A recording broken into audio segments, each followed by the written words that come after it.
राधे राधे दोस्तों। हमारी आज की कहानी माँ की पुरानी चप्पल। माँ, प्लीज मेरे दोस्तों के सामने ये पुरानी चप्पल पहनकर मत आया करो, मुझे शर्म आती है। बेटे के ये शब्द सुनकर शांति देवी कुछ पल के लिए बिल्कुल चुप हो गई। उन्होंने अपने पैरों की तरफ देखा, वहीं 10 साल पुरानी घिसी हुई चप्पल जिसे वह हर साल बदल सकती थी, लेकिन बेटे की फीस भरने के लिए उन्होंने कभी नहीं बदली। शांति देवी ने धीरे से मुस्कुराकर कहा, ठीक है बेटा, अगली बार नहीं पहनूंगी। लेकिन उस रात शांति देवी ने जो फैसला लिया, उसने कुछ ही दिनों में पूरे घर की जिंदगी बदल दी। शांति देवी के पति का देहांत तब हो गया था जब उनका बेटा आरव सिर्फ 7 साल का था। घर में कमाने वाला कोई नहीं था। शांति देवी ने लोगों के घरों में खाना बनाना शुरू कर दिया। सुबह 4 बजे उठती, घर का काम करती, फिर 4-5 घरों में खाना बनाती और दोपहर में किसी के यहाँ कपड़े धोती। शाम को थकी हारी घर लौटकर आती, आरव के लिए खाना बनाती और उसकी पढ़ाई करवाती। आरव अक्सर पूछता, माँ, आप इतना काम क्यों करती हो? शांति मुस्कुराकर कहती, ताकि मेरा बेटा बड़ा होकर इतना काम करे कि उसकी माँ को कभी काम न करना पड़े। आरव पढ़ने में बहुत होशियार था। माँ ने अपनी जरूरतें हमेशा पीछे रखी। आरव की स्कूल फीस भरने के लिए उन्होंने अपनी सोने की छोटी सी अंगूठी भी बेच दी। कॉलेज की फीस के लिए अपनी शादी की आखिरी निशानी, एक पुरानी चैन भी बेच दी। और जब आरव को शहर से बाहर नौकरी मिली तो शांति देवी ने अपनी जमा की हुई सारी बचत उसके हाथ में रख दी। यह देखकर आरव की आंखों में आंसू थे।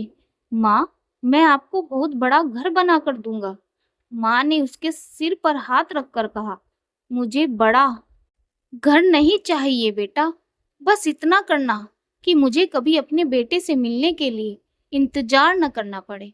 समय बीतता गया, आरव की नौकरी लग गई, फिर उसकी शादी हो गई, शहर में उसका अपना बड़ा घर हो गया। लेकिन धीरे धीरे माँ उसके लिए जिम्मेदारी बनती जा रही थी। एक दिन आरव की पत्नी ने कहा, आपकी माँ गांव से यहाँ आती है तो घर का माहौल ही बदल जाता है। आरव चुप रहा। कुछ दिनों बाद शांति देवी शहर आई। वह अपने बेटे के लिए गांव से घर का बना अचार, पापड़ और गुड़ लेकर आई थी। उन्होंने बेटे से पूछा, बेटा, खाना खाया? आरव ने बिना उनकी तरफ देखे कहा, हाँ माँ, तू बहुत कमजोर लग रहा है। माँ, मैं ठीक हूँ, बहू के लिए भी अचार लाई हूँ। आरव की पत्नी ने ठंडी आवाज में कहा, रख दीजिए। शांति देवी ने फिर भी मुस्कुराकर कहा, तुम्हें पसंद है ना बेटा? आरव ने सिर्फ सिर हिलाया। अगले दिन आरव को उसकी पार्टी में जाना था। वह उस पार्टी में अपनी माँ शांति को भी ले गया। उनकी वही पुरानी चप्पल देखकर आरव के एक दोस्त ने मजाक में कहा, अरे आरव, ये आपकी माँ है? यार, आप तो इतने बड़े ऑफिसर हो और आंटी अभी भी ऐसी चप्पल पहनती है। आरव को बहुत शर्म आई। वह माँ पर गुस्सा हो गया। माँ, आपको कितनी बार कहा है कि बाहर जाते समय ढंग के कपड़े और चप्पल पहना करो। शांति देवी चुप हो गई। आरव बोला, मेरे दोस्तों के सामने मुझे शर्मिंदा मत किया करो। माँ ने धीरे से अपनी चप्पल उतारी और हाथ में पकड़ ली। ठीक है बेटा, अब नहीं करूंगी। आज आपने मेरी नाक कटवा दी। यह कहकर आरव आगे बढ़ गया, लेकिन उसे नहीं पता था कि माँ के दिल में उसकी बात कितनी गहरी लगी थी। उस रात शांति देवी ने अपना छोटा सा बैग खोला। उसमें कुछ पुराने कपड़े थे, एक पुरानी तस्वीर थी और एक छोटी सी डायरी। उन्होंने डायरी खोली और लिखा, आज मेरे बेटे को मेरी चप्पल से शर्म आई। शायद मेरी गरीबी अब उसे बोझ लगती है।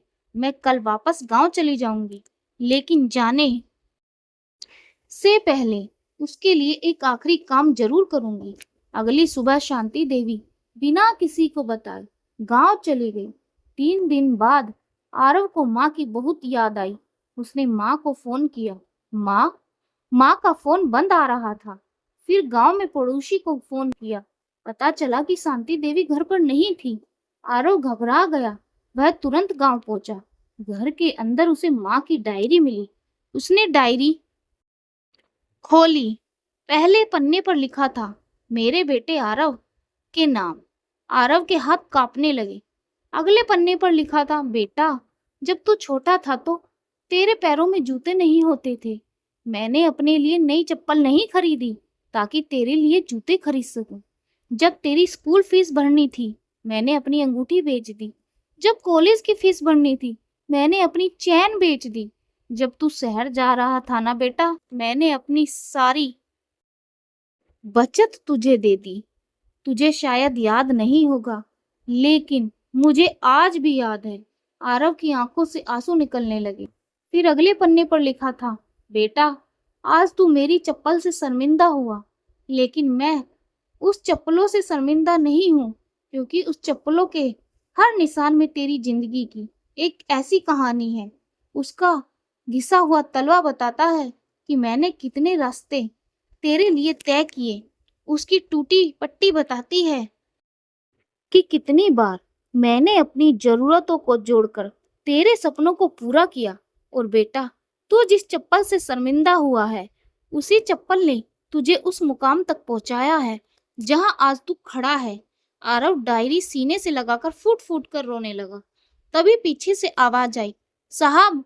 आरव ने पलटकर देखा। गांव का एक बुजुर्ग खड़ा था। उसने कहा, आपकी माँ शहर नहीं गई है?